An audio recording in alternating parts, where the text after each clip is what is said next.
O Senhor esteja convosco. Ele está no meio de nós. Proclamação do Evangelho de Jesus Cristo, segundo Mateus. Glória a vós, Senhor. Naquele tempo disse Jesus aos seus discípulos: Não penseis que vim abolir a lei e os profetas. Não vim para abolir, mas para dar-lhes pleno cumprimento. Em verdade eu vos digo, antes que o céu e a terra deixem de existir, nem uma só letra ou vírgula serão tiradas da lei, sem que tudo se cumpra. Portanto, quem desobedecer a um só destes mandamentos, por menor que seja, e ensinar os outros a fazerem o mesmo, será considerado o menor no reino dos céus. Porém, quem os praticar e ensinar, será considerado grande no reino dos céus. Palavra da salvação. Glória a vós, Senhor. Podem sentar um momentinho. Queria fazer um breve comentário sobre essa primeira leitura que nós ouvimos da segunda carta de São Paulo aos Coríntios. Ele fala que em Cristo nós temos o poder, não pelas nossas forças, mas pela força de Cristo que habita em nós, que atua em nós. Nós temos o ministério da palavra de Deus, temos que servir a palavra, pregar o Evangelho.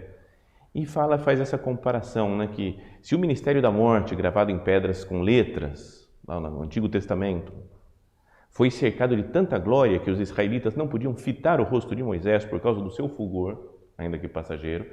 De vez em quando ele ia falar com Deus, e por estar na presença de Deus, ele saía todo iluminado, Moisés. O pessoal não podia nem olhar de tanto brilho que ficava no rosto de Moisés. Ele fala, quanto mais glorioso não será o ministério do Espírito. Assim, com a lei antiga já era assim, imagina com a lei nova agora, porque de fato Cristo mora em nós, o Pai, o Espírito Santo, a Santíssima Trindade habita na nossa alma. Então, se estamos em estado de graça e pregamos o Evangelho, a nossa pregação do Evangelho é como se fossem homens, mulheres com luz, como Moisés, levando Deus para os outros. E acho que essa ideia vem a calhar bem com a festa que nós estamos comemorando hoje, de São José de Anchieta, que é chamado Apóstolo do Brasil. Então, cada vez que se vê um apóstolo, uma pessoa que prega o Evangelho, é como se ela enchesse de luz o ambiente.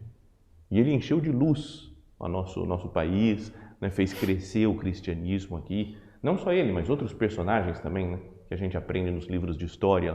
Padre Manuel da Nóbrega, que era o superior dos jesuítas na missão jesuítica aqui no Brasil. Ou já antes, 50 anos antes, o Frei Henrique Soares de Coimbra, que era um franciscano que celebrou a primeira missa no Brasil, que estava no navio de Cabral.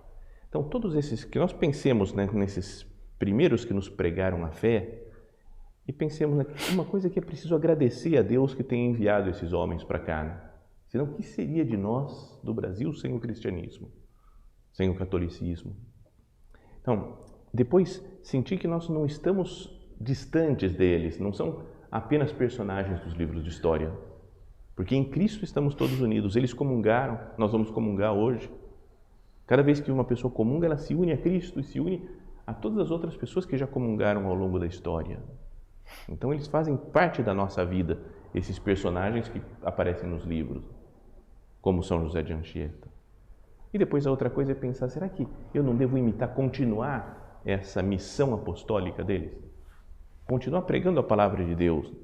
Eles vieram para um mundo chamado selvagem, porque além da selva material, tinha gente que os índios que não conheciam a doutrina de Cristo, e pregaram e iluminaram o país. Atualmente nós temos também, podríamos dizer, um mundo selvagem aí fora. Não é de gente que está longe de Deus, que vira as costas para Deus, a selva de pedra, como se diz.